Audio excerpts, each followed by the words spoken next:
Secret Lair Winter Super Drop 2024 has arrived. There are only a few days to pick it up. Let your FOMO take over. Yeah, we have moved into the FOMO season of Secret Lair products, where they're limited, but we're also looking at a timer of 27 days. We're going to talk about it.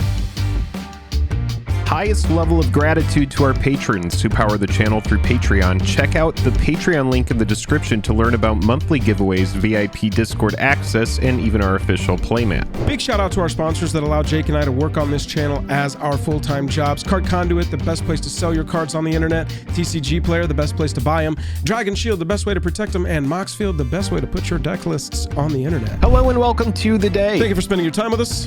I'm Jake. I'm Joel. Welcome back to another episode of Jake and Joel Are Magic. We have got the 2024 Winter Super Drop right here. Jake and I haven't even gotten a chance to go through this yet. Is it really winter? It is winter, and it is 2024. It's crazy. I feel like Call Time just came out. I just had a day that was like 80 degrees just a couple days ago. Well, that is weird. We have got our blind reactions to this Secret Lair. What we've also got is non-blind reaction data. Our numbers guy, shout out to our mod on the channel, Spectre, who always helps us with these videos, has put together all of the relevant data and prices for the individual cards and the layers as a whole that we can reference as we go through. Jake, probably worth mentioning, all the layers have a secret card in them. If you've never purchased a secret layer before, we don't count the value of that. We count basic lands as 0, and we take all foil modifiers with a heavy dose of salt.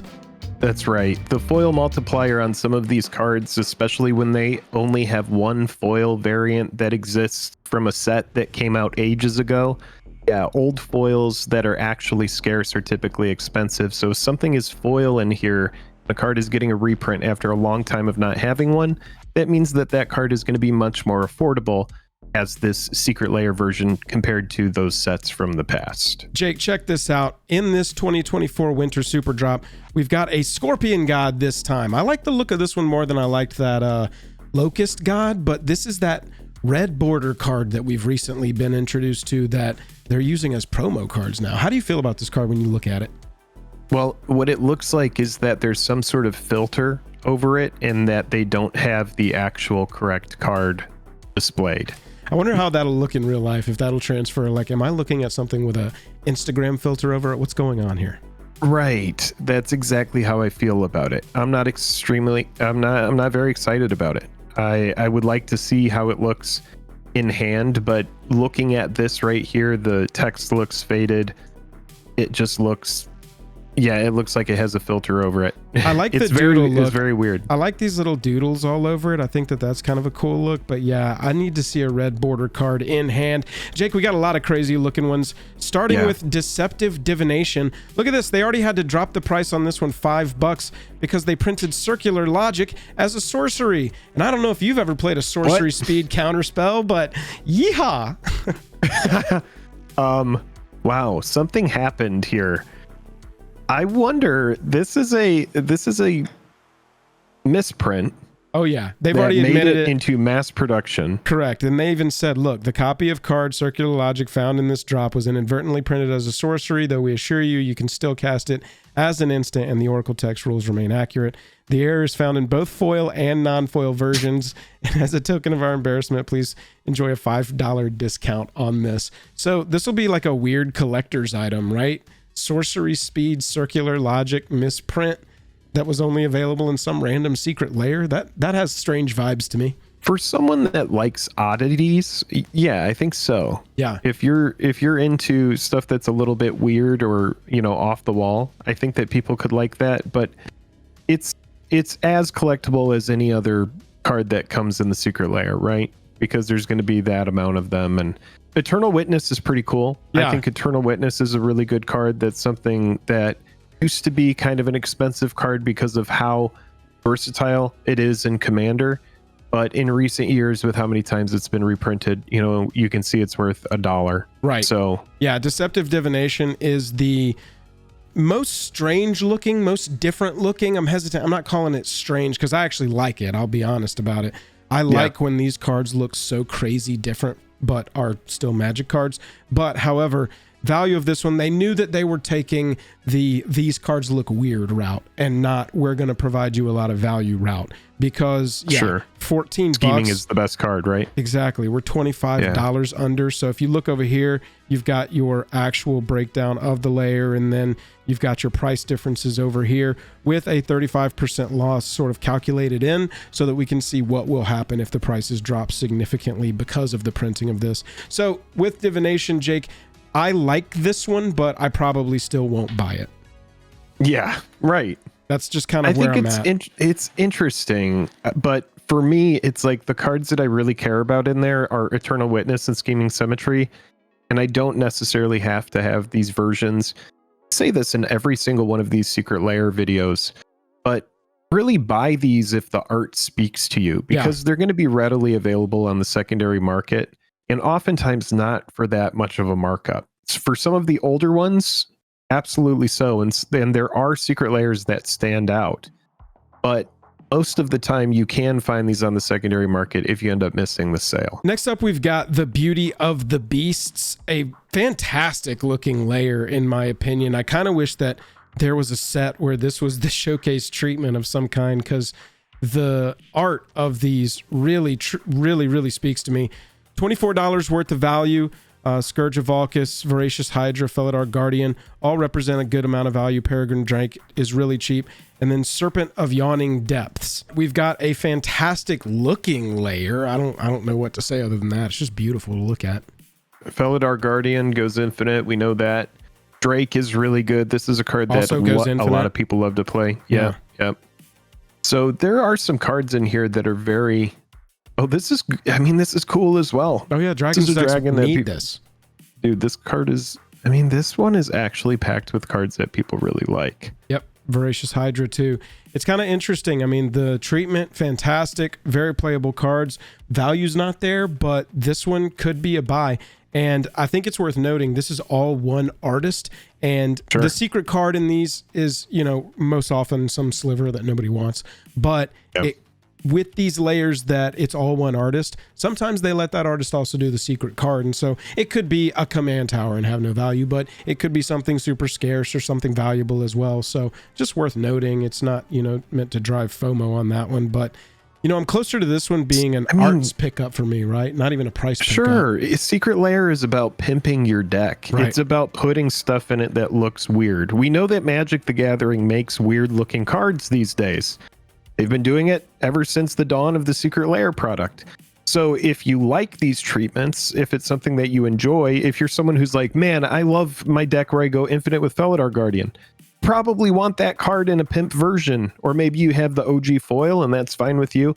These are all about personal preference. It's about your taste. It is a little bit different now because they've moved into this FOMO model where it's like, it's limited, but we also have 27 days. I don't know. But for me, I still kind of remain the same on this, you know, and it's different with stuff like the cat and dog deck. Right. And that might be a subject for an entirely different video. Prismatic Nightmares, $30 non-foil. You got Arcane Denial, Simeon's Spirit Guide, Prince of Thralls representing most of your value here. Reign of Filth, Nightscape Familiar, one of the cards back from when I started playing.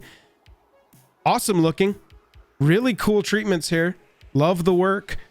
Really not interested in these cards overall personally, and it's kind of strange to me how there's not a huge, you know, I guess these could go in your Grixis commander deck, but in that case, let's pick a commander. Let's pick a commander and throw it in, right?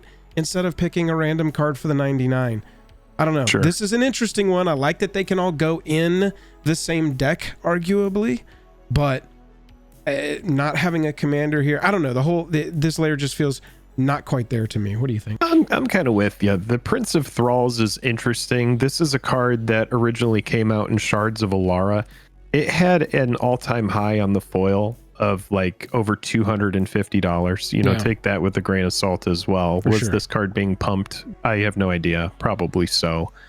But like the foil now is like a $30 foil, and so I'm just like, yeah, it seems like a lot of value put on that scarce Prince of Thralls. Well, a lot of value on that play, and it still is not really there as far as value goes. I mean, we've got $10 over, but as soon as any sort of loss happens, which is going to happen with this card, it is under again. And so, yeah, heavy lifting by one card is tough.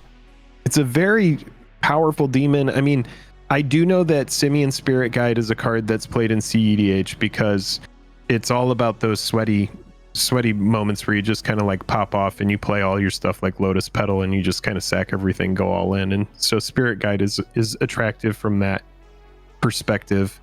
It's not a card that I would play. I don't see it as really that casual a card, but yeah, all in for me, that Lair is probably a pass. Yeah, same. We've got the showcase frame from Murders at Karlov Manor. That we talked about this too. You know, you were just talking about how you're not completely sold on this look. It's almost like someone coming in, they might think this is a white card, and you would have to look at the casting costs to know. And I'm not saying that, you know, adventurous takes on how these cards look shouldn't be taken, because I think it's, you know, it's interesting. It's cool, right? It looks like files, you know, and it's like, you don't want to change the color of the paper on every single one of these different files. I dig the approach. I just think we could have done a little bit more as far as color identity on the card. The weird part about this Lair for me is Anawan's from Zendikar. Okay, I don't know where Villas is. Seems Capenna-y to me. Gonti, that's from Kaldheim. And Grenzo, I'm not a lore master. I don't know. It just doesn't seem to me I like, think. Yeah, bro. Like, where are the Ravnica characters? What are we doing? Murders at Karlov Manor showcase, and it's just seemingly 4 random legendaries. I think this is just them. Like, am I missing something, cool, viewer? Right? Am I missing something? If you're watching this right now and you're like, I see the secret connection, please let us know in the comments, because this Lair doesn't make any sense to me at all. It's very, very strange. Maybe it's just the designers being like, and here are characters from other planes in the same treatment. I don't know. Yeah, to which they get a collective cool. Yeah, pretty much. I'm not sold on this one just because I didn't really like the treatment. As far as the value goes here, Villas is a $8 card. And the Lair is worth about $8. There you go. Yikes. Hard-boiled thrillers. Now this is, I'm starting to get closer. I like this look a lot. The cards don't entice me enough. I like Reconnaissance. I like Obeka. Oh, so you're saying the cards themselves, like the look, playability. No. I'm talking like, I don't have a deck where you're fine with the aesthetic. Exactly. Okay. I want 5 different cards personally. This is my selfish take. Give me 5 different versions of different cards and I will buy this. But these 5 cards, I'm just like, where? But the look, I'm all in on. These are awesome looking. Yeah, they do look amazing. I want to mention this black market foil going all the way back to Mercadian Masks. You have a foil that got around $200 at one point. We're looking at black market here, but now a black market foil would probably run you around $100, lightly played, if I had to guess. So for somebody who might be looking up this card, they might say, you know, how much is a black market before I buy this? Whoa, there's a foil one for $100. I bet that one's going to be worth $100. No, it isn't. It's not going to be worth $100. It's not going to just be free tendies because you buy this. We're talking about a set with Mercadian Masks that came out a very long time ago. And so you have a foil that's actually very difficult and very difficult to find and doesn't come pre-packed into a Secret Lair product. Right. Yeah. You've got some good value in here. As you can see, it at least breaks even with the 35% loss. It's tougher. Your non-foil losses over here and your foil losses over here. Overall, I love the look of this. I hope that they revisit it because I want to purchase this look. I just don't want those cards. But I'll tell you, here's a look I like, and I want the cards. Sakashima, scarce but really expensive card. Oh, really good card. Yep, good card. And they all have these like interesting cartoon. What is it? Cereal? I wanted to say candy there for a second. It's kind of candy. Candy cereal looking thing. Look at how it says no keywords, no abilities. Oh, check. Dude, this is like... I got yelled at on Twitter because I tweeted, do we really need another copy of Yargle? When has this joke run its course? When are we going to stop wasting cardboard printing Yargle cards? Because, come on, dude, this is filler. This is going to be in notebooks across the world forever and one day. That is not going to make its way into anybody's anything. At least Krark is a copy of a playable card. You've also got Ajax and it comes with Nev. a maze. Exactly. That's super tight. Get in there. I want to see somebody alter theirs with a Sharpie where you just complete the maze. And you're trying to find his thumbs. I'm looking at Ajax and Nev and Sakashima in this layer, obviously. You've got this fantastic version. Look at this. Puzzles on the back. Math. Absolutely ridiculous. Flavor win all over the place with these. Flavor of cereal win. Big copy. I think that this is an excellent one. Obviously, the value says it is.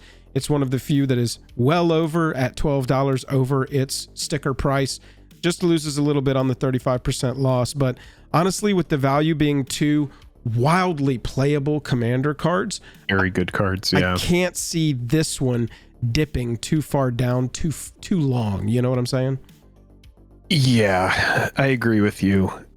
Krark is very good as well. In addition, I mean, everything in here, save the Yargle, is really playable and fun. Yep, and that's why I go, why are we doing the Yargle? I don't even hate the Yargle. It's fine with me. Like I don't care. I know what they did. I see what they did there. I see what you've done. I see how you have done it. Could it have been Karavik? Could it have been anything? You know, a playable could it have been Earl? Command tower. Pick a basic force. Pick a card that people actually run, not Yargle. Looking at our costs overall of... What if it was a skull clamp that was like a spork? A spork skull clamp? I could do that. Yes. Wait, did you just suggest an insanely playable utility commander artifact to me?